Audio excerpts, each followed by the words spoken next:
Hello there, ladies and gentlemen, and welcome back to the channel. My name is Kazar, and today we're going to be jumping into a demo for a game called Roadwarden. Now, this is part of the Steam Next Fest that's happening on Steam right now, with a whole bunch of cool new demos to try. I definitely encourage you guys, if you don't know about that, or if you have not been over on Steam, go over, download some of the demos, try the games, because this is where a lot of those indie developers are coming up with some really cool new stuff. This game has been on my wish list for a while now. I've had my eye on it, and this is the first time I'm going to get to play it. So we're just going to go ahead and jump into this and see what Roadwarden is all about. Everyone knows to stay away from the wilderness. Most people would never risk a journey alone. The Roadwardens not only accept this struggle, they embrace it. They deliver messages, assist merchants, burn human corpses, and if possible, get rid of the beasts and highwaymen. They live on the road, die young or retire early. It's a dangerous job, but a respectable one, and it pays well. Interesting. So, I could either leave the safe city walls, or I still have my doubts. Well, I'm a road warden. I'm going to leave the safe city walls.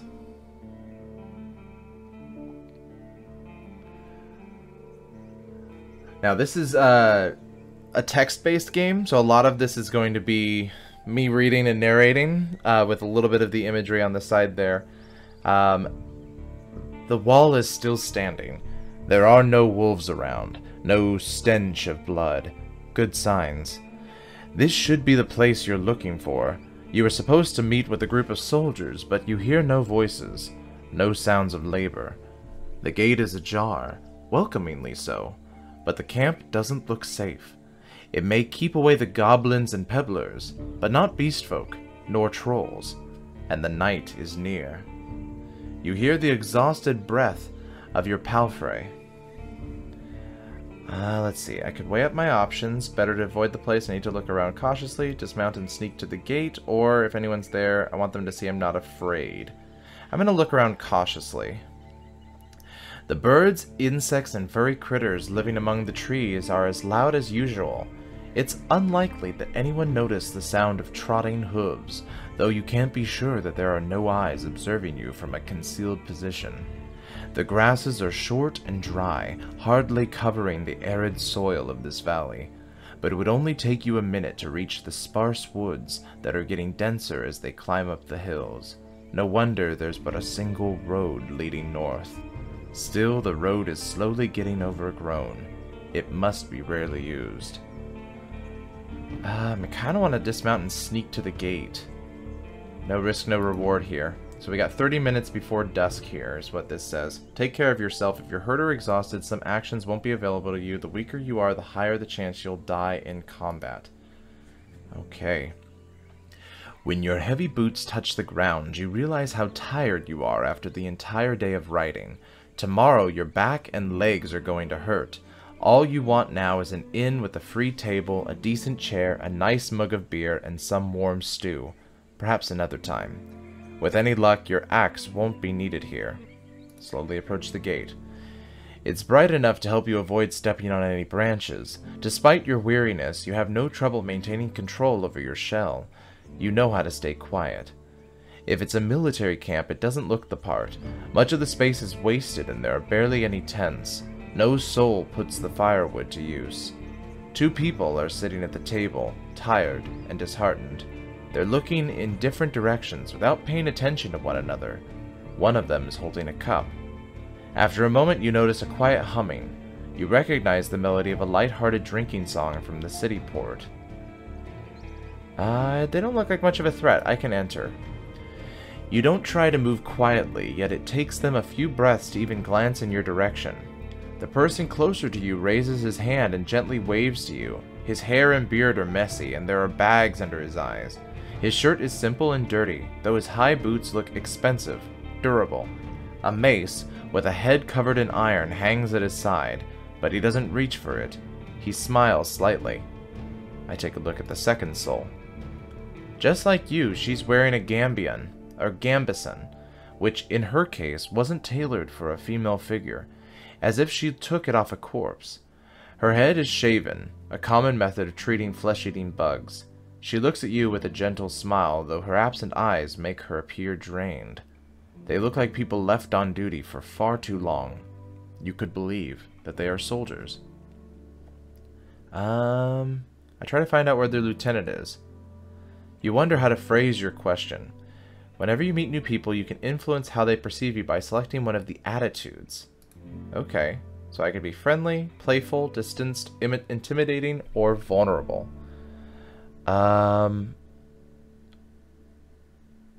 Let's see. Let's go and be friendly, supportive, and cordial. I was hoping to meet with your lieutenant. Could we talk for a bit? The woman sighs exaggeratedly, stands up, and dusts off her gambeson. She steps toward you, relaxed. We most definitely can, you and I, though holding this rank is still somewhat new to me. There's a sword at her side, but she doesn't much pay attention to it. Are you the messenger? Did you lose your mount? She observes you with curiosity. Or are you looking for help? I'm your new Roadwarden. My horse is waiting outside. Really? The soldier in the shirt leans forward. That explains how you got here in one piece all by yourself. But you better bring your beast here, adds the lieutenant. We don't have any hay, but I bet it dreams of getting released from its saddle. She thinks for a couple of breaths. I'm Tulia, by the way. She reaches out her hand, a polite handshake. I shake her hand. I'm... How do you want people to call you? Do you want to be Leto? What about Jared? I know, word association. Sue me.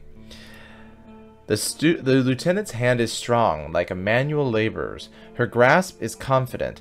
The shake is slight. Just keep your horse away from the tents. She steps away. We don't need the smell of its dung. Ah, there's this one issue. The soldier in the shirt also rises to his feet. We don't have a tent to spare, but if you don't carry one, you'll have to use a blanket or something. That's fine. I'm used to sleeping under the stars. You turn away and leave through the gate. Your mount nervously looks around and snorts to show its discomfort. Even though you're used to spending times with palfreys, it's an impressively large creature, not only higher than you, but also massive, wide, as heavy as it is strong. You can get in the saddle with just a couple of quick movements, but most people wouldn't even know where to begin. From every side, it looks like an impregnable barrier of flesh. Horses are not a common sight in the Dragonwoods. They were brought here from the conquests in the south and can't survive in the forest by themselves.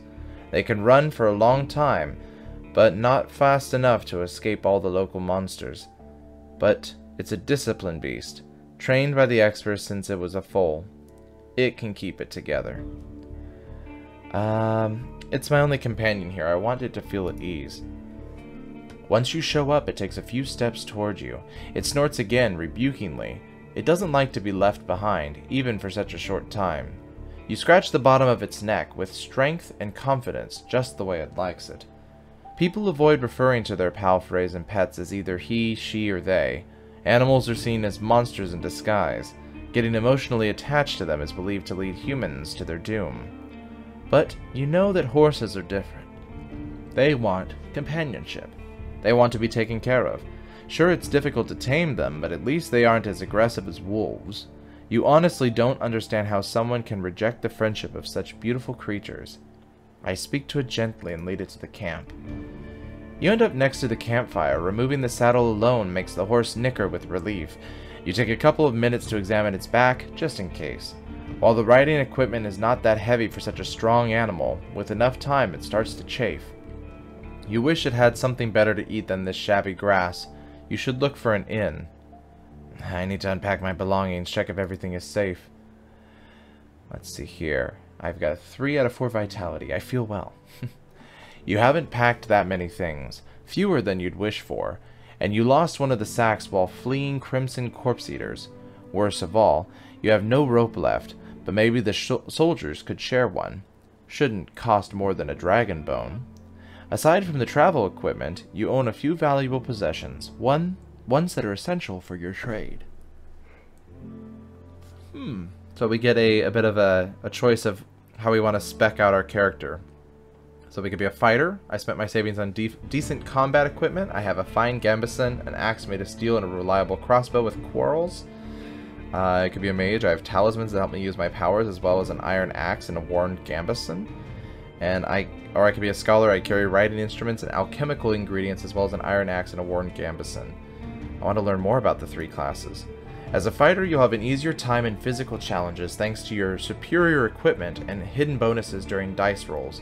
You'll be physically more capable than the other classes, which opens unique opportunities during some social interactions.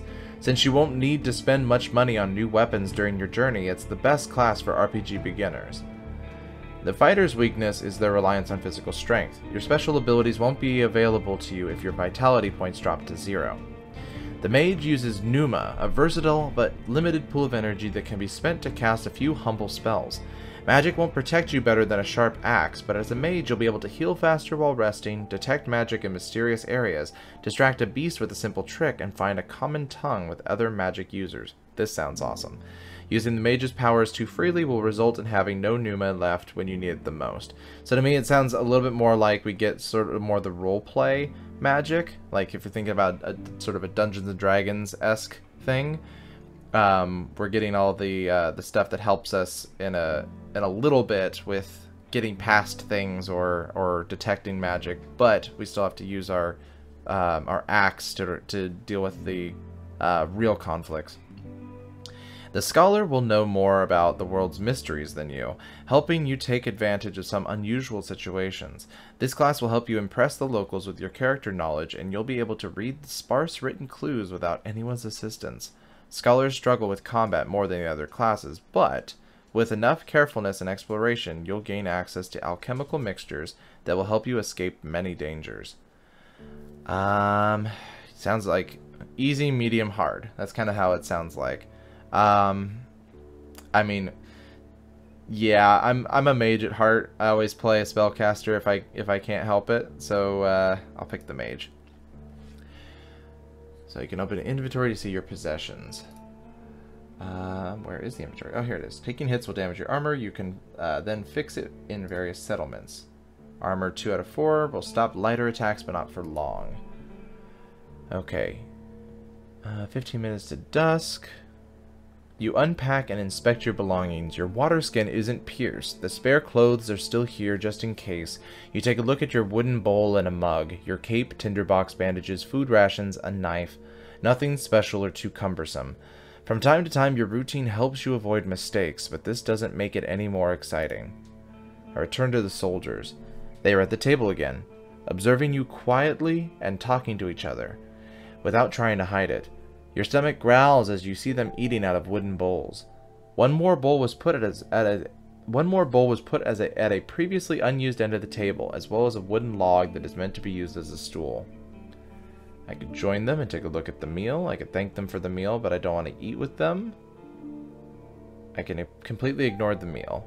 I'm going to join them and thank them for the meal.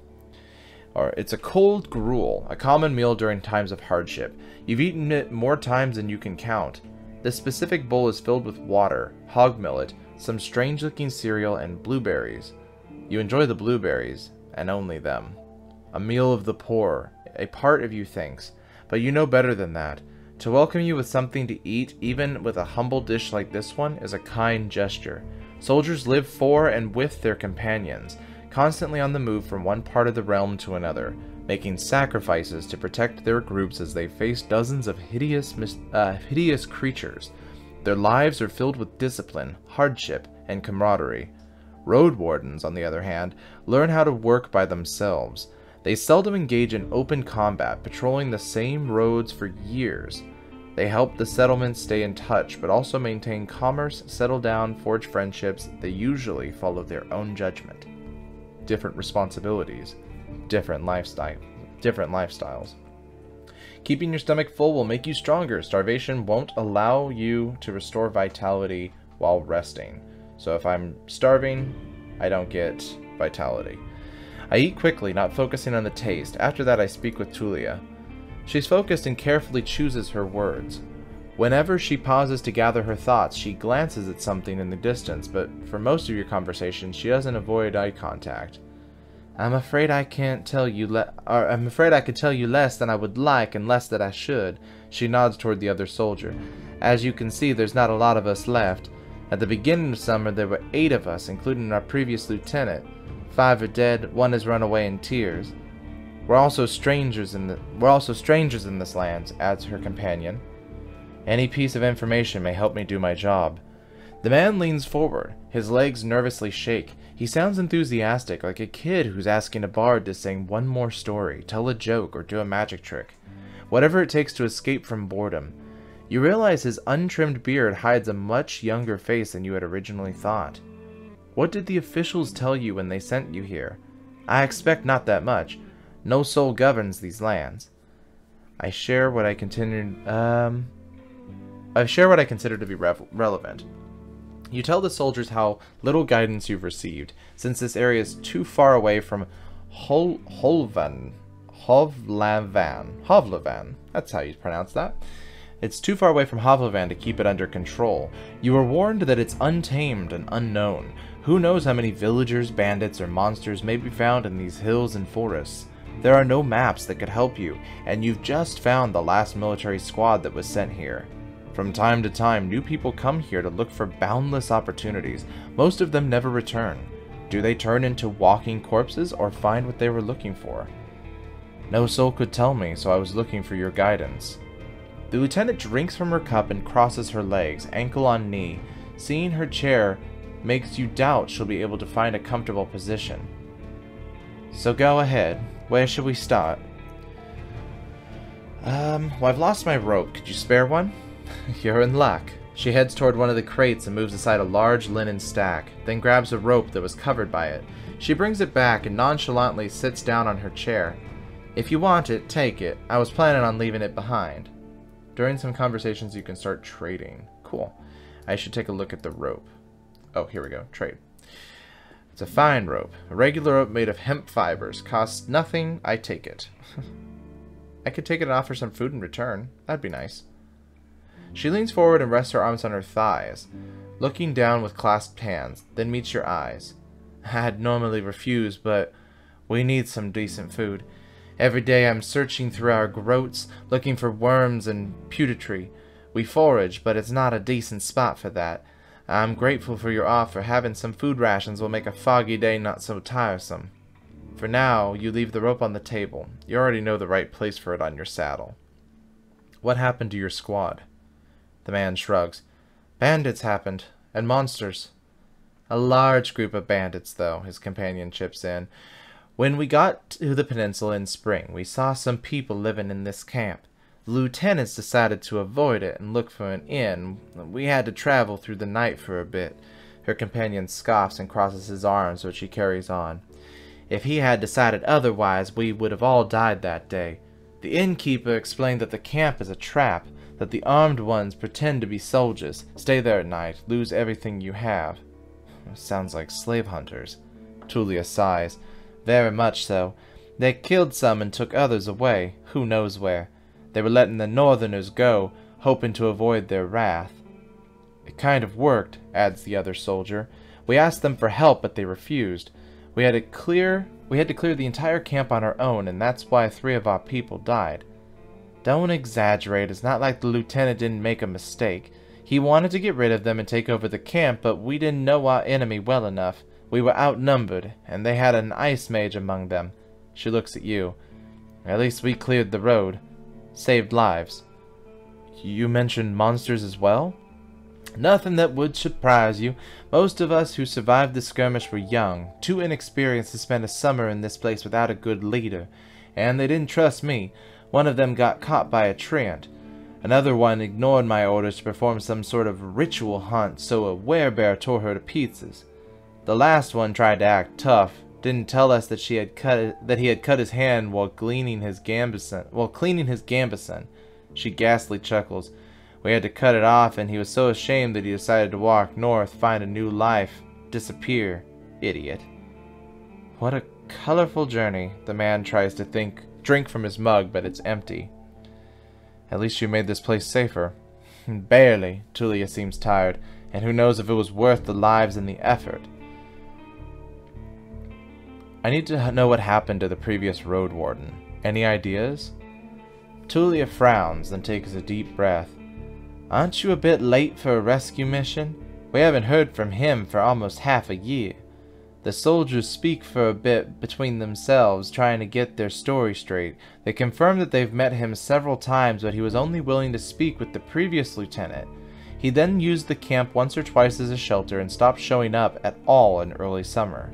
The bearded soldier grabs a wooden log and starts to sculpt it with a knife without looking at you. I don't remember his voice. He wasn't looking for friendships, always busy, drowning in things to take care of. He would sit somewhere, sharpen his sword, fix the mail, clean clothes, write notes on his wax tablet of his. Yep, and leave at dawn. Unlike us, Asterion never gets bored. Tulia lets out a joyless chuckle. He's a secretive man when he needs to be, but some of the locals speak about him warmly. I guess he just doesn't like us. Sounds like you're not sure if he's dead or not. If anyone knows, they won't tell us. Maybe someone keeps him in a basement, the man sculpts with passion. I doubt he's alive. We haven't seen him or his lizard. No idea where he could have gone. Something already ate him, most likely. I mean, the officials have already hired you, right? They don't expect him to return. Richer roadwardens often use four-legged, meat-eating saurians as their mount. Yay, dinosaurs! Sorry, that was not in the script. They have to be tamed and trained since they're hatching, but unlike horses, can easily defend themselves from many monsters. On the other hand, they enjoy attacking nearby targets a bit too much. At least your palfrey is fast and reliable and won't suddenly sink its teeth into an innocent passerby. How do you know what he was looking for? Maybe he left you a message. Neither one of us had any insight into his business, says Tulia. My predecessor likely knew more. We looked through his things after he died, but he didn't leave any clues. We also took a look at what Asterion left here. Wait, she raises her open palm. I almost forgot. She stands up and heads to a nearby tent. Asterion has kids in a village near Hovlavan. I can't get that name right. Hovlavan. Okay. I was planning to take his things there. A purse, his backup spear, a decent bow, some potions. Quite a treasure. She finally turns back to you. But I would much prefer to bring them the truth about their father. So you want me to find out what happened to him in exchange for his stuff? Here's the catch. She dusts off the hilt of her sword. We've hired a messenger to ask the commanders for further orders. Since she hasn't returned and you know nothing about them, she either ran away or something happened to her. She sighs with resignation. It doesn't matter now. We were meant to stay here until fall, though I don't think we'll manage. Instead, we'll head home after 20 days. One day after that, at dawn, we're leaving the camp and moving to the city with everything we have. What do you think? Can you manage? As you ponder, you think about your real mission. You were planning to return to Hovlavan in the early fall anyway. If he's alive, I don't think he's going to be happy when I take away all his possessions. True, but he's considered dead. If you find him, you can share your reward with him, but there's a good chance you'll save his life. Let's see, I could use a journal to see the list of quests. Find the Roadwarden. Before I become the Roadwarden of this peninsula, a man known as Asterion used to patrol these roads. If I manage to find out what happened to him and bring the news to Tulia from the southern camp, I'll receive his abandoned belongings. I have to return before the end of the 20th day of my journey. So that's something we need to keep in mind. Oh, and we got a whole bestiary here too. Okay, let's go back. And then I can go through inventory as well. I've got a simple battle axe, a gambeson, magical amulets, rope, travel set, purse with coins, and then one food ration. Okay. Or maybe you'll find his shell lying on the roadside. He had mail, used mostly a spear. Quite a short guy, maybe 5 feet tall. Long red beard, short hair, also red. Rather pale face. Rarely smiles. She glances at her companion, but he shrugs. So bring him here, or find out what happened to him. If he's dead or left the peninsula, let me know. Just do it before the 20 days are up. She sits down again and stretches out her legs. Any more questions?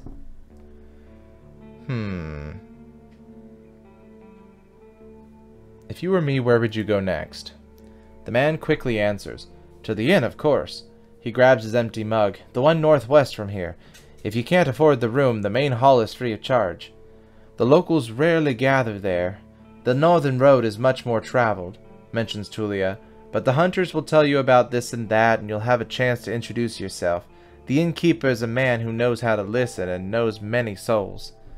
Any tips on how I can make a good first impression on him? She smirks. Avoid cheap jokes, stick to business, don't waste his time, show him that you can be relied on. What should I know about the peninsula? I'll just tell you all I know and you'll be the judge, says the lieutenant. How long did it take you to get here from the city? On a decent palfrey, I'd guess it would be 3-4 days. When you confirm, she continues. The roads here will take you to the coast in about a day, as long as you don't make any stops. Do you know the situation? Why can no ship get here? You nod. Having a secure sea route allows the Hovlevan officials to keep in touch with the coastal villages, collect taxes, move the soldiers around, transport lumber, deliver fish, but maintaining order on a wild coast, such as this one, is as filling the ocean depths with maintaining order on the wild coast is like filling the ocean depths with coins. Got it. Because of the rocks, you can hardly stop a ship 5 miles from the shore, and boats can't get much closer. She nods. I don't know much about fishing, but there's not that many people living by the shore, and they don't care much about staying in touch with the city for whatever reason. As she pauses, the man carries on. No soul from the north ever came to the camp, but when we travel from the roadside inn, clean spear, they're happy to trade and play dice. Why not just stay at one of the settlements? The man clears his throat. I mean, you know, we're to guard this road. This camp is our post, and, well... He turns toward his companion. She doesn't look back, instead staring at you. Her words are tense and quiet. Don't take it the wrong way, Jared, but are you a devout soul? Wow, we got lots of options. So like most city folk, I believe the people should unite their strength to overcome the threats of nature and dark magic. Everyone will be judged for both their good and evil deeds. I'm part of the United Church. For many years, I've supported a monastery which does its best to advance mankind's spiritual growth, artistry, herbalism, and magical research. I follow the teachings of an order of truth. I am from a small village. For me, my freedom is a shell. Pneuma and soul are my main virtues of life. My community is unique and independent, so are its members. I have a place in the fellowship. I follow the path of my ancestors, even though it's forbidden in the city. Some of my beliefs may be considered sinister and treacherous by the larger religions. You could probably call me a pagan. And there is no evidence of a deity's existence, and all the mystical tales are explained by magic. No, I'm not. Interesting choices. So that sounds like a paladin type route. All light and defeat the evil. Order of Truth sounds more wizard-like. Oh gosh, I kind of want to go with the pagan option. I follow the path of my ancestors, even though it's forbidden in the city. Some of my beliefs may be considered sinister and treacherous by the larger religions. You'd probably call me a pagan. A pagan Roadwarden? The man scratches his head without the slightest subtlety. Now, I'm sure we can have a conversation. We're civilized people. Is it your imagination, or did she get a bit pale? I'm from the United Church, but I'm not a priest or anything, and definitely not a zealot. An awkward pause. There was always a lot of bad blood between the pagans and those following the United Church, or just literal blood. For centuries the Church has been clear. Who's not with them is against them. You've heard many gruesome stories about the atrocities committed by the priests, eager to pursue those who refuse to follow their teachings. Sure, I'm not looking for squabbles. The people here are disquieting. Every few words she taps the table with her finger. Their traditions won't help them negotiate with the city folk. Here's an example. She starts to draw invisible lines with her index finger, as if she's pointing at an invisible map. The peninsula is connected with roads, and these roads are like a circle. If you get to its northwestern part, you'll find a weird village at a bog. It's not exactly pagan, I don't think so. It even has a priest who claims to be an eremite from a fellowship. They do crazy shit, the man scratches his beard. They use the dead to cut down trees and dig in soil. Once I saw it, I begged the lieutenant to never return there. I see. You've heard tales such as this one since you were a child. If an isolated settlement manages to survive without a city's influence, its customs and traditions grow more and more alien. Every generation learns how to adapt to the dangerous conditions they have to deal with, and the rustic pagan traditions muddy their river of faith. The church and the orders often warn their members about the crazy druids, necromancers, and blood mages, who are supposedly going to bring doom upon any village that won't banish them. But you've always hoped that these rumors are a bit exaggerated. If the soldiers are right and this is the real deal, it may be dangerous. Let's see here. Were you able to speak with these necromancers? You can see why we're not eager to go there if we could avoid it. The lieutenant smiles apologetically. I'm sure they'll be more welcoming to a Roadwarden, though. The majority of the roads here are unprotected. There are almost no shelters around. People need your help. The man turns a bit and points a finger to the northwest. If you're heading to the Undone village, you'll get to an inn first, and soon. Tulia nods. It's a safe place, this clean spear. You can talk with the innkeep or the guards, ask them about the road. And how about the east? She stares off across the camp. Hard to tell. We went there only once. There are hills, forests, rivers. We saw a tunnel sculpted in leaves and twigs, but we didn't enter it. The entire west is not much more than wilderness. Any monsters worth mentioning? Anything that would catch my mount? Oh, we saw all sorts of beasts, said the man, starting to count on his fingers. Goblins, treants, cats large and small, runners, howlers, wolves, spiked boars, sheep-eaters, tons of griffins. But we managed to stay away. Yes, some could catch up with most mounts. Tulia looks at her companion. But you're not sure how to read this gesture. Though the palfrey should be fine, the trees are high here, so the flying creatures usually stay near the oceans and the mountains. There's not that many humans around, and the animals are busy fighting amongst themselves. They fight more for food than for territory. The man cracks his knuckles. Don't provoke them and ride fast, just count on luck. That's all I needed to know. I think that's all we have to say. Not much, but maybe you have some other questions? I know when I'm not welcome anymore. I know everything I need. Are you sure? Said the bearded man. We may not be around next time you come here. I'm sure. We should prepare for the night anyway. I agree, Tulia sighs with relief. And may you do better than Asterion did. So open the archive to reread messages. Got it. Stay vigilant. She winks at you, shattering the mask of a soldier. Thanks for your help. One more thing, if I can. The bearded man approaches you. Can you take the first watch? Splitting time between 3 people make a great difference. Sure, leave it to me. Fabulous. He pats your shoulder. It should be calm at least before midnight. Wake me up in a few hours, or even earlier if anything happens. I smile, happy to do my part. You go to the barrel and splash water on your face, which makes you even more aware of how much you need a bath. After the night, it will only get worse. You open your bags only to realize you have already checked on your equipment just a couple of minutes ago. Your horse is already napping and it won't be alerted for an hour or so. If it won't be alerted for an hour or so, it can lay down and truly rest. You've survived quite a long journey and reached an unfriendly area. Your first success as a Roadwarden. So I can also stay tidy to have a better chance to influence others, so my appearance is a 2 out of 5. You don't stand out from the crowd, you won't get much cleaner without a proper bath. So this is cool, so there's all different ways that I can influence people, and influence myself. Ask the soldiers how to start my watch. The man is eager to guide you. Just look around. A lot of griffins are running around, though they won't try to jump over the palisade. Probably. Better watch out for the apes, they climb up and carry out any food they can find. And there's this one really loud were-elk that comes close to the wall, though it has never tried to get in. He points at a gate.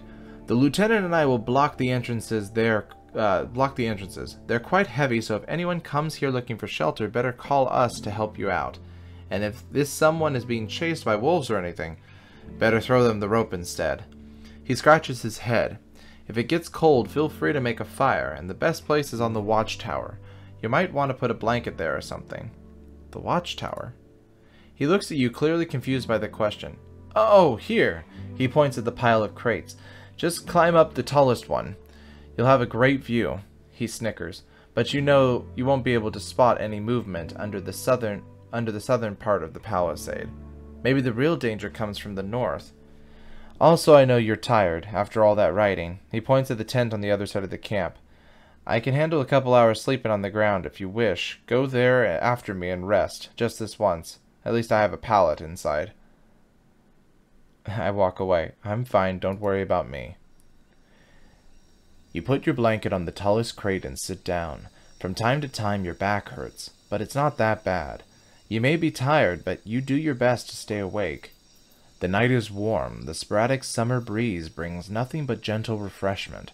Since there are not that many trees around, the light of the stars and moon allows you to follow major movements and recognize various shapes, including a great stack of wood near the gate.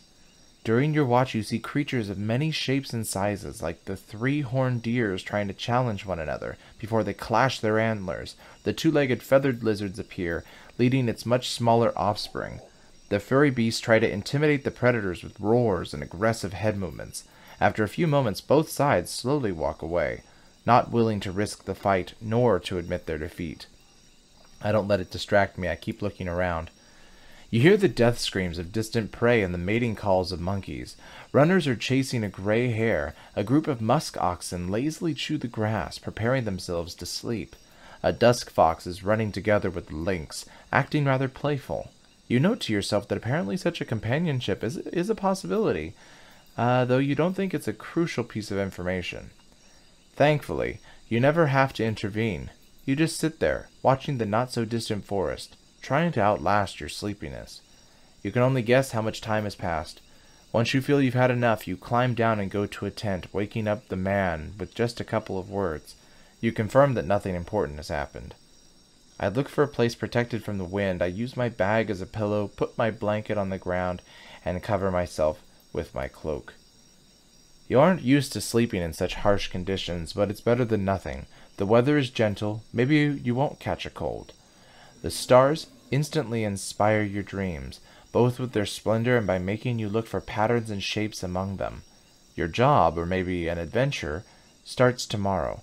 You can't help but think about the things that you were asked to do by the merchants that hired you. Let's focus on the real goal of the journey. The Hovlevan officials want to take control of this realm.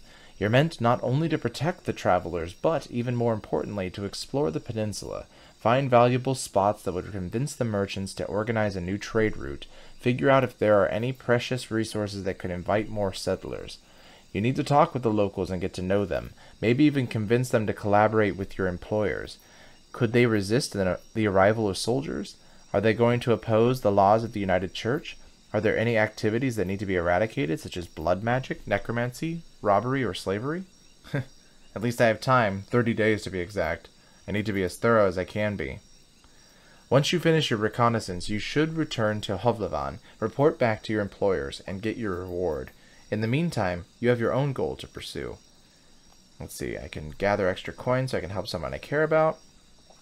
Extra coins so I can retire early. If I gather enough connections amongst the local leaders, I use them to become a major player in the Merchant Guild. I want to be remembered as the soul who brought peace and order to this realm, a hero. I just want to help people. Or I need to find a new life for myself. I have a difficult past and I want it to be forgotten. Ooh, I like that. A new life. You can't travel during the night, press the rest button to sleep. Your half-asleep senses are catching the sounds of the wild forest. Your instincts keep you alert and anxious, although the pleasant, humid late summer air slowly evens it out. You're thinking about your goal, but you need to gather your strength. All I can do now is rest. Sleeping on the ground. Your blanket won't be much of a bed, and a palisade barely covers you from the wind. Sleeping here will be definitely uncomfortable. After your rest, your nourishment level will be lowered by 2 and your appearance level by 1. Yeah, let's do it.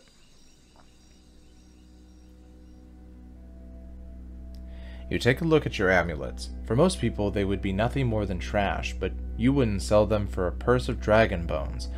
You use them to shape Numa to your will. With these little mementos, the few spells you're familiar with are far more reliable. Who knows? Maybe there's already some power held in them. You look at the old, though clean bandages that remember dozens of herbal balms and wounds.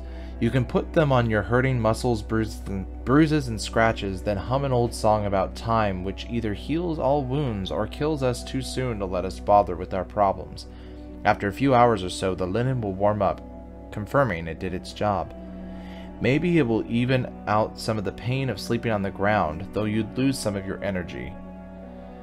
I don't need to restore my Pneuma tonight. I performed the ritual. Cost 2 Pneuma. My Pneuma is more valuable, at least for now. Let's go, and I don't need it tonight. Let's heal some of my hurts. You're surrounded by sunlight. Your back begs you to stand up. Before you fully wake up, you smell a roast. No, burning meat. Burning rotten meat. Disgust slowly crawls toward your consciousness. You stand up. Normally you would dust off your cape and blanket, but the sound and stench of fire invite your survival instincts, which are stronger than your routine. Your horse is nervously looking around. Your bags are where you had left them. The fire is not in the camp itself. You see an open gate. I go outside to see what's happening. So I've got 1 nourishment, 3 vitality. My appearance is still pretty low. And I've got 2 Pneuma left. Both soldiers are standing near a humble pyre. The man looks at it contemplatively. Tulia is the first one to turn toward you. Jared, she greets you with a nod. We use the horse's manure for the flames, so don't worry about cleaning it up. You see a corpse among the flames. It's impossible to tell if it belongs to a male or female, but it was an adult. The burning process won't be over for a couple more hours. A traveler or an undead? The latter, a young one. She lacked the Pneuma to understand that she won't get inside the camp without climbing. I stabbed her with the spear from a safe distance. She shifts her weight. One more fog and she'd be a real threat. Even now it took a couple of hits to knock her down. Sooner or later every human shell wakes up, gaining more strength with each soul it devours and each moment it spends in the fogs. Burning the dead is not just a religious practice, it's a necessity. Soldiers, priests, village mayors, even road wardens, making a large pyre takes a long time, but it saves lives. Tulia calls this undead a she. Interesting. Most Unites hesitate to do so. Time for me to leave. Running away from the reek, huh? I don't blame you. She walks with you for a few steps. Remember, if you manage to find out what happened to Asterion, we're here for 19 more days. You're welcome to come back if you find no place to sleep, or if we can help you somehow.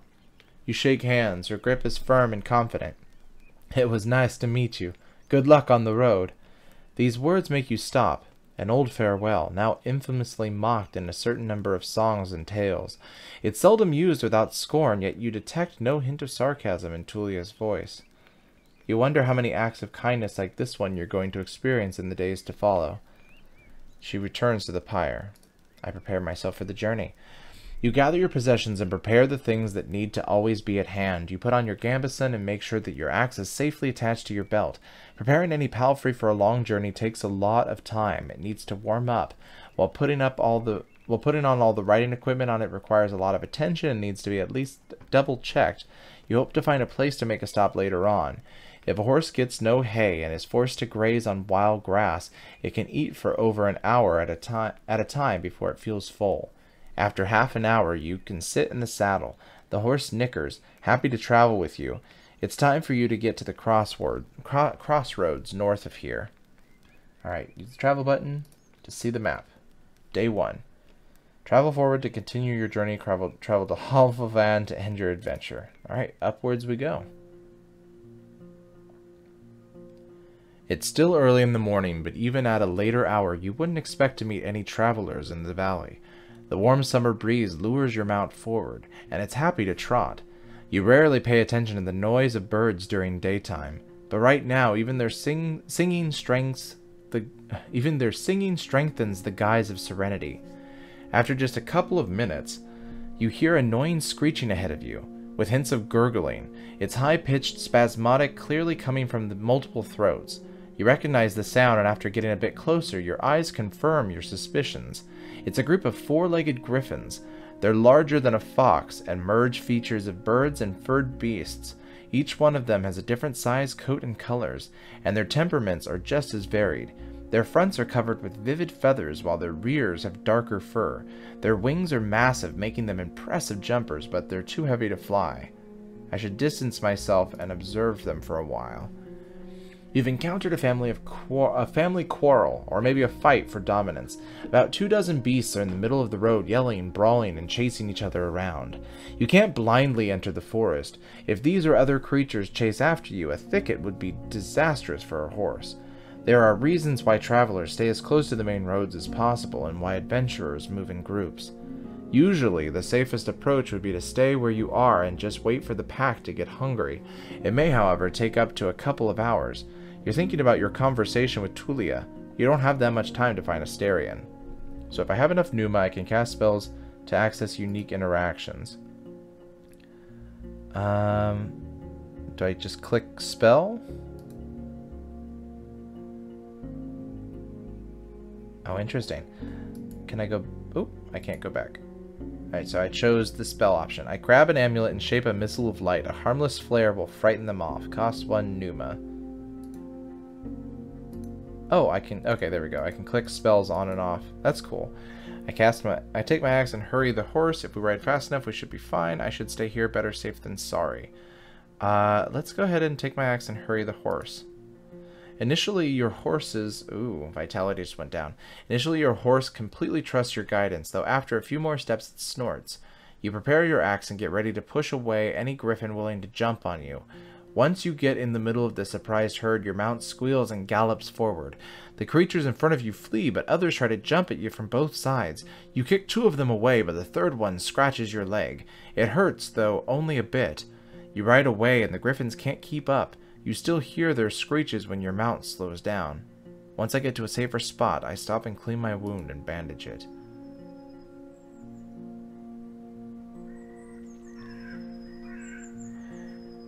The road splits. According to what the soldiers have told you, you may find a safe inn by turning left. The forest to the right is lush and the trail overgrown. Kids used to have this song. How did it go? The harshest pathway leads to the dragon's lair. Those who search for treasure, do you truly dare? The signpost in front of you doesn't make your situation much clearer. It was put there by someone who can't write, for folks who can't read. Covered in old red paint, it points east. Blood there, as people say. Danger to be found. There's not a soul to ask for guidance. I look at my horse. What's his name? Soda? Name is Cola. Cola is peaceful as you stroke its mane. Maybe it can't help you choose a path, but you spent many years together. It cheerfully nickers and takes a couple of steps, as if it's more than happy to continue as long as you don't try to charge a troll. Time to make a turn. Do we go left? Do we go right? Let's go west. Cola trots with ease, unbothered by the few branches covering the beaten road. The bird songs and distant howls draw your attention to the forest, which slowly gets sparser and brighter. You spot boars, roe deer, and saurians. The sight of a nearby wolf pack worries you, but once you push your hips forward and your palfrey enters a canister, the beasts don't even begin a pursuit. The speed alone... Oh, sorry. Your palfrey enters a canter. Not a canister. The beasts don't even begin a pursuit. The speed alone will protect you from many dangers. You notice a stone tower taller than the trees. It must be the inn I've heard about. Inns like this one fit the regions traveled by merchants, but you wouldn't expect a place of this size in a forsaken peninsula. The stone and lumber must have been transported from far away, and the workers, guarded by expensive mercenaries, surely lived for many seasons in a primitive hamlet, living on salted supplies. There are seemingly no cracks in the wall, and the building was whitewashed only a few years back. The road is wide and beaten. Dozens of souls could hide, if not in the buildings, then at least in the yard. The expenses and labor put into this fortress were worth many trading ships. 3 armed people are on the ramparts, though you only see what's above their waistline. They're leaning on the parapet right next to the gate. You think you notice a glimpse of a smile. They were gambesons. Each one of them dyed differently, yellow, green, and linen gray. I approach the gate. A woman in yellow armor leans forward. She has long curly red hair, disorderly pointing in every possible direction. This combination of colors doesn't work at all. In the woods, one would have to shout to draw this much attention. There's still a fair distance between the two of you, but she speaks loudly. I hadn't seen a horse for years now. I just said that it's weird to see such a large jackass, huh? Her voice is young and strong, with an accent that reminds you of the villages spread around Hovlevan. You understand her without issues. But no jackass would wear a saddle, I'd say. She exchanges a few words with a male guard wearing green, giving you time to move closer. Well, this one here says there really are donkey saddles. Say, traveler, how hard is it to ride a horse? Let's see here. To be friendly, playful, intimidating, vulnerable. Let's be playful. Use the joke or a witty comment. I laugh. You wouldn't believe it. The lessons were a pain. You get off your horse and imitate the silly walk from the day that followed your first long journey. Then when your whole shell was crying. You illustrate the pain as you move your hand from your back to your hips then your thighs. In return, the guards tell you about that time when they had to carry their friend with bitten off legs for 3 days straight through the heart of the woods. Meanwhile, the other guards open the gate. You may be in a good mood, the woman in the yellow jacket smiles at you, but don't you get too noisy when you talk to our boss. The man never smiles. He had the word suffering sculpted onto his face. She leads you under the roof under which your palfrey can rest, tethered with a cord to a wooden post, near some old hay. Once you're ready, go inside, speak to our boss. Maybe you're hungry. The other guards take care of various chores. They peek at your mount every now and then as they're splitting firewood, cleaning their clothes, weeding the garden patches, and moving chairs. 2 of them are making a rope. You head toward the entrance, hearing a piercing scream of a boar from the other side of the road. I open the door. The locked windows make the air stuffy, and the weak fire in the stove hardly lightens up the hall. So if I'm at an inn in the morning, you could spend the entire. If you're at an inn in the morning, you could spend an entire day on resting, which might help. A muscular man is sweeping the floor near the stairs, but after he glances at you, he leans the broom against the wall and heads behind the counter. You're lucky to show up. His voice is deep and soft, with a city-like accent. He observes you with keen attention, yet avoids your eyes. I've a keg of decent ale, wormwood, bog myrtle, juniper berries, cat's foot. He carefully fills a mug and puts it on the countertop. It's going to spoil soon, today maybe, and we don't drink here before the even. I hate to see the good stuff going to waste. His skin is dark, almost purple, rare even among the southern tribes, and the hair is naturally bluish. His clothes are quite fancy for manual labor. The elegant tunic wouldn't stand out in the city square. I stand at the counter. The planks let out a creak after every step you make, so you slow down a bit. You could swear that the innkeeper made little to no noise. Here you go. He pushes the mug forward. But just so you know, my clean spirit doesn't belong to Hovlevan. You can sleep on the floor if you wish so, but if you want a better meal, you have to pay. We may have some leftovers for dinner, but I need to check. So I could be intimidating, I could be vulnerable, playful, friendly. I'm thinking I'm going to go with distance, hide my emotions. I won't stay here for long, I introduce myself. He nods and fills another mug, this time with water. I guess there's no point in waiting for Asterion then. I'm glad to see someone taking his place. Even my crew here hits the road only if they need to see the healers of Howler's Dell. And they're more than resourceful. A Roadwarden is always going to find work here in the north, though maybe not on the eastern road. He takes a mouthful of water and drinks it with a pleased sigh. There are no guests here at the time, or hardly ever. I can take a short break. He meets your eyes, though for a brief moment. I drink the ale. The dark room and the wooden walls of the mug make the liquid look as brown as a chestnut. The lee in spring hits your nose, and the first sip is even too complex, too flowery. While the brewer has used fancy ingredients, the exotic liquorance ruins the aftertaste. Now you know why there's so much left. Maybe it takes an acquired taste. The innkeeper nods. I was hoping to see someone willing to patrol the roads.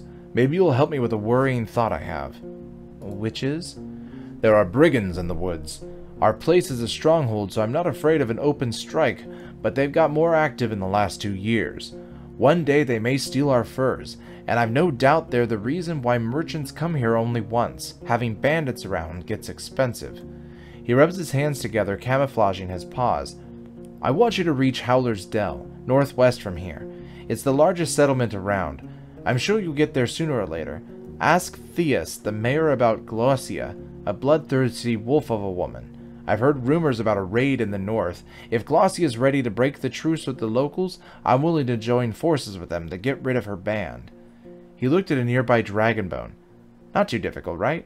Just do it when you have a chance. A couple of days wouldn't make much of a difference. I'll pay you 2 coins when you get back with the news. Fine? I nod. Great. What else do you need? Let's see here.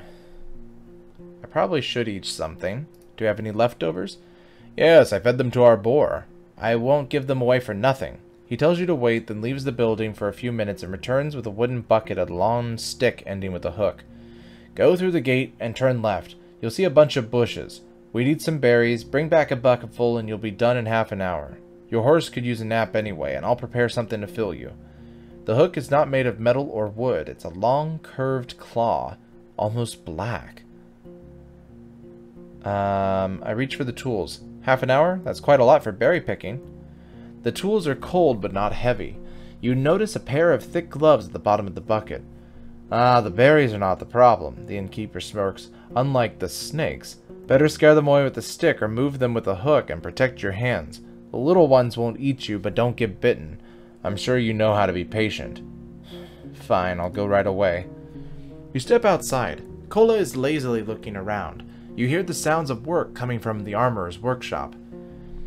Let's go forage for berries. The innkeeper knew what he was talking about. You put on the gloves and slowly look through the bushes from a safe distance. It doesn't take long before you notice the first serpent lying on a rock somewhere in the thicket. The creatures are not that large, and even if some of them hiss at you or slither closer, the jabs of the hook keep them at a distance. You don't know much about these berries. They are round and reddish. You wouldn't trust such a color even if you were desperately looking for food in the wilderness. These plants don't have thorns, but the leaves are harsh, and you make sure to thoroughly cover your skin with your clothes. You have to look through many bushes to fill the bucket. But the presence of insects and snakes doesn't allow you to relax. I gather the berries and go back to the inn. You've returned to the courtyard. 2 of the guards are participating in a friendly skirmish. Their wrestling is accompanied by a crowd. The locked windows make the air stuffy, and the weak fire in the stove hardly lightens up the hall. The innkeeper is mixing something in a pot at the stove. So, you again, he greets you. Need anything? Well, I brought you those berries. Great! He peeks inside the bucket, then puts it on a countertop. I've got a cabbage stew with a few goose chunks for you. I'd serve it even to merchants if there weren't any around. The meal is warm and takes filling. It's well seasoned and not overcooked. And like I said, I rarely have food to spare, but feel free to ask if you ever stop by. You may be lucky, and I've been cooking my whole life. Thanks. And how did that old hook of mine work out for you? I see you still have it in your hands. I gave him the hook. I'm fine. Let's see here.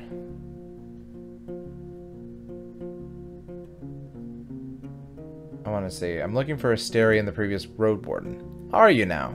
He goes to the table and invites you to sit down with him.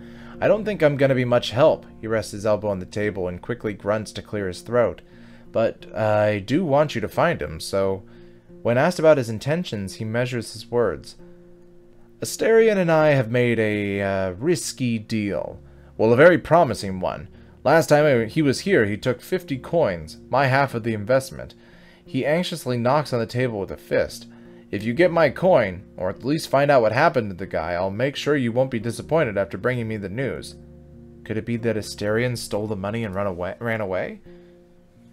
He looks out a window and starts to play with a shutter. I just think Asterion ain't the kind of soul that would do such a thing. For him it wasn't much of a fortune, and I'd risk saying he had earned my trust. Not only mine, you know. It's easy for a Roadwarden to make connections. He always had places to go, things to take care of. He rubs the table with his thumb as if trying to clean an invisible stain. I've asked travelers. I've sent a couple of my pals to find him. No real news. I know he stayed in White Marshes for a day, and was meant to do something for the people there. It's a village in the northwest. Just stay on the main road until you reach the bogs, then enter them. You may get there before dusk. So let me know if you find anything, and we may yet return to this whole investment thing. I'll think about it. That's all I need. You step outside. Kola is enjoying some old hay. You hear the sounds of work coming from the armorer's workshop. I'd say let's go ahead and keep traveling. Approach the guards. It's 11 hours before dusk. Yeah. Let's keep traveling. Do we keep going west? The road uphill meanders, slowing you down and forcing you to pay close attention not only to the shadows of the trees, but also to the tight, rocky passages. You can't help but notice a few caves and fine ambush spots. I keep an eye out for any sign of life. The ruined village. Standing in front of the gate, you hear no voices, no tools at work, no steps. Dozens of birds live among the collapsed roofs. Their fluttering, singing, and squawking is free of worries. If you want to travel any further, you need to ride around the palisade. Searching the ruins may take a lot of time. The broken gate in the north will lead you to a village. The sound of the gentle river reaches you from the east, where you see a saggy fence surrounding an overgrown pasture. Behind the burnt building in the east, you see an oddly barren field. Let's approach the building near the field. The broken logs and planks are charred, while the wooden walls are rotten and covered in moss. You see no ashes or dust, proving that the fire happened long ago. The smell is awful, and there are no reasons to stay for long. You see no furniture, just some old broken shelves. It was just a storage room. The valuable odds and ends were already taken by scavengers. Let's take a closer look at the gate. The palisade is in good shape, and the gate wasn't even touched by the fire. It was torn away, possibly thrown. The used force must have been huge, but you'd expect that it would push the entrance into the village, not away from it. You don't see the marks of a dragon bite. A troll could toss such planks, but after so many years, you see no paw prints. A mage? You can't really tell. I move forward. Let's go ahead and inspect the southwest part of the village. The buildings, some of which have collapsed, are made of wood, now charred and rotten. You spot claw marks on the walls, especially close to the doors and window frames. They could belong to a dragon lane, or a large wolf, larger than the gray ones, or a corpse eater. Too many questions to make a guess. Yet no beast remains in sight. You find the remains of clothes, furniture, odds and ends. Only one object seems to be of use. A basket-like fish trap made of vines and willow branches. If a large fish swims into it, it won't be able to get out on its own. It's quite large, but I can fit it on my saddle. You feel a slight aching in your stomach. Where do you want to go? Let's see here. I can continue to explore the village. I can inspect the fields or inspect the pasture. Let's go in the rest of the village here. The colorful grass covers the entire fenced pasture. The large stone placed in the middle suggested it could be a playground for goats, or maybe just an old garden. You see a couple of small sheds, a latrine, and a single building in the south completely burned down. All of these places were cleaned up by scavengers. Kola doesn't want to approach the large ruins in the north. The terrible stench of feces and rotting wood scares you off as well. The paths are covered with goblin footprints. It's daytime, so the pack should be asleep. If the beasts were active, they would try to scare you off or hunt down your mount. This is their territory, and once they wake, you will find a furious enemy. I go somewhere else quietly. Let's go to the palisade in the west. The tracks of human footwear and many, many more 8 footprints cover the path formed around the palisade's breach. As far as you can tell, the freshest footprints lead to the village. The wooden stakes spread on the ground are rotten, covered in mushrooms, small flowers, insects, and worms. A good source of animal goblin food, though you'd expect them to also hunt for birds and eggs. The meadow in the west quickly turns to a forest. The grasses in the north surrounded dozens of tree stumps already covered in moss and fungi. I shouldn't enter the forest, especially not in this area. It's unpredictable. Let's check the northern gate. To take a closer look, you approach the northern gate. The paths here are almost reclaimed by grasses. To your east and west, you see shadowy alleys behind damaged buildings, while the path south leads to the main square. Let's approach the nearby tree. You don't find anything worth picking. The half-dead quinces have maggots crawling under their skins. You wonder which part of this meal is more tempting for the dark-winged birds sitting among the branches, the flesh of the fruits or the worms. Quinces are rarely eaten without having a chance to blet. You can safely guess that they were meant to be dried, or at least add taste to cookies or strong drinks. After a few moments, you realize that the bottom part of the tree, just above the ground, is partially charred. Someone had to oppose a torch here, but the wet wood didn't burst into flames. Let's take a closer look at the well. It's filled up with soil, so you find nothing interesting about the area. Let's go somewhere else. There we go. You find a small backyard. The ground is beaten. The grass grows only right next to the buildings. It's a fair spot for the training, dancers, and fighters. The stakes of the palisade are covered with playful carvings left by playful children who were portraying monsters, weapons, and humans. The rubble in the houses was pushed to corners. The furniture is broken, but you can find something to use in one of the piles, a slightly rusty piece of steel. Once you pull it, you realize it's a quarrel for a crossbow. Still useful. Alright.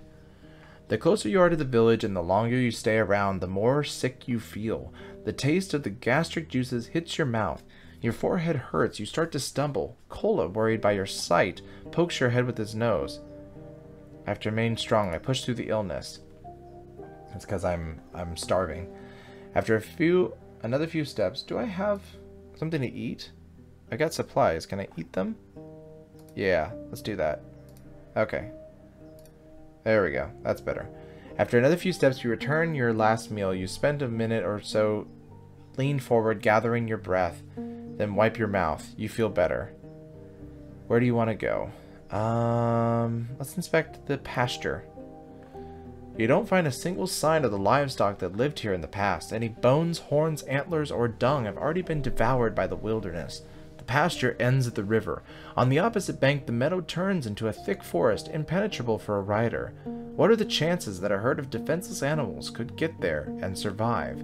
The breach in the southern fence wasn't made by some brute force. You find axe cuts in the spot that were ultimately broken away.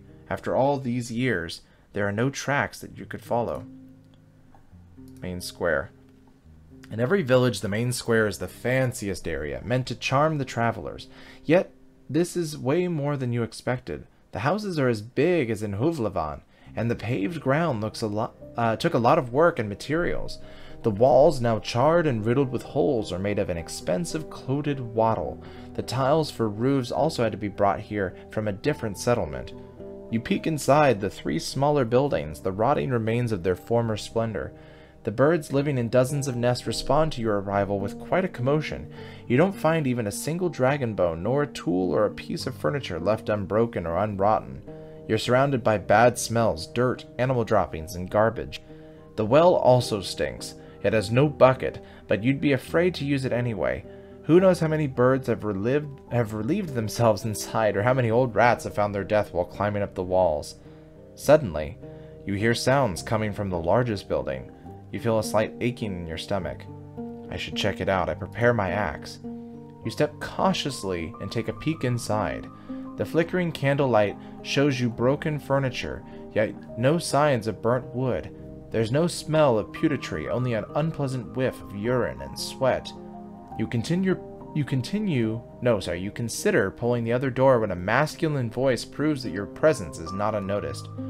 I didn't want to come to this, but stay ye are. Whatever ye put aside, let it be a shoe or hand, or ye damn thinker. I'll get a bolt. Let's see, I'm gonna go intimidating.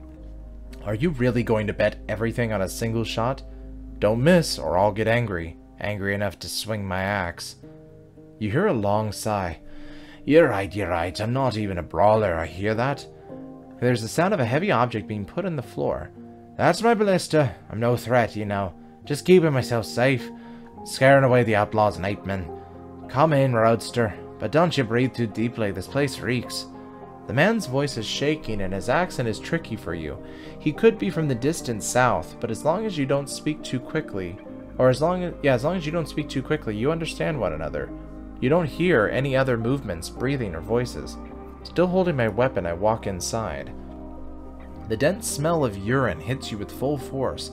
While the tools and utensils are hard to distinguish from rubbish, the route to the upper floor is blocked by the collapsed roof and loose wooden beams. There are scraps of rusting iron and steel on the ground, detached from now destroyed barrels. The scavenger is sitting on a blanket in front of the tent, right next to his unloaded crossbow. Not a short man, though a bit skinny. He's tanned, dark-haired, and has seen his share of struggles. There are long claw scars on his left cheek, and another one that would divide his eyebrow in half if it hadn't been consumed by fire, just like the rest of his forehead. His clothes are untainted by vanity. He's barefoot in a dirty linen shirt with rolled-up sleeves and a simple pants that use a cord for a belt. His long beard and hair are untrimmed and entangled. I stand nearby with a hand on my axe. I'm in control. You touch the head of your axe and the man flinches. His voice is full of resignation. I had to tell ye, I'm glad you're here. If I had stayed for much longer, I end up on a pyro in the fogs. I can't even share the shelter with ye. There's no place for another shell, not even more no so a hearse. The candle lights are dancing on his burnt face and arms. What are you looking for in this place? You don't sound like you're from the north. Let's see,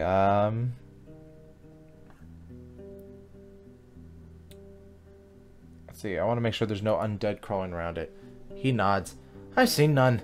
People say it's been less than 10 years since the herds came through here, because I don't know if anybody bothered with rising the pyres. If not, the dead are all roaming the forest now. He clicks his tongue with frustration. It may be that there's a walker somewhere under the debris waiting to break through a dragon in an egg. Like a dragon in an egg. He looks straight at you. Hey, you better not dig. Listen. He nervously scratches his thighs. I'm hungry, so damn hungry. I can't hunt or fish with all the ape men around. Can you share anything, Roadster? I may be a drifter, but I wouldn't beg if I hadn't lost my bags on the road. I'm sorry, I don't have anything. Just me luck, I tell you. He clicks his tongue. Well, I'll try to shoot down a bird or two tomorrow. I'm saving my bolts for the ape men. Because of these stinkers, I can't even roast anything. And raw meat makes me want to puke. A long sigh. Everything's shit, stranger. So if you have any questions, ask. I'll say a lot more if you get me out of here. Let's see here. I should ask him what he wants.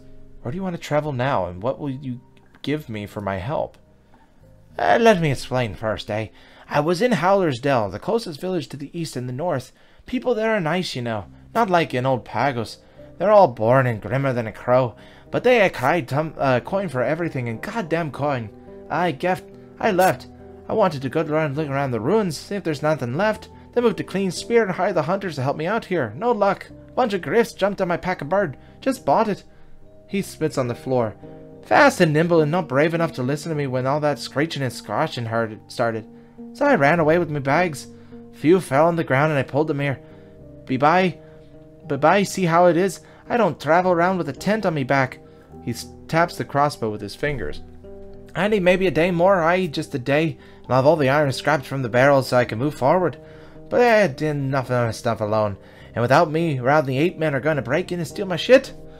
I need to stay here, but since you have a horse, come back tomorrow and help me return to Howler's Den. How about it?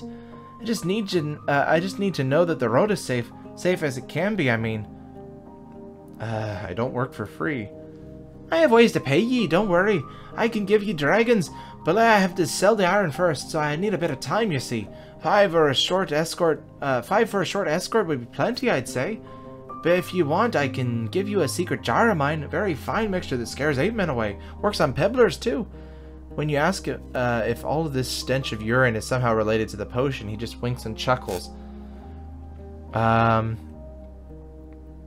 What exactly do you want me to do?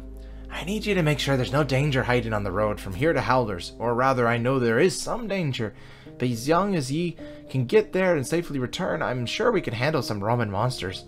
He theatrically rubs his hands together.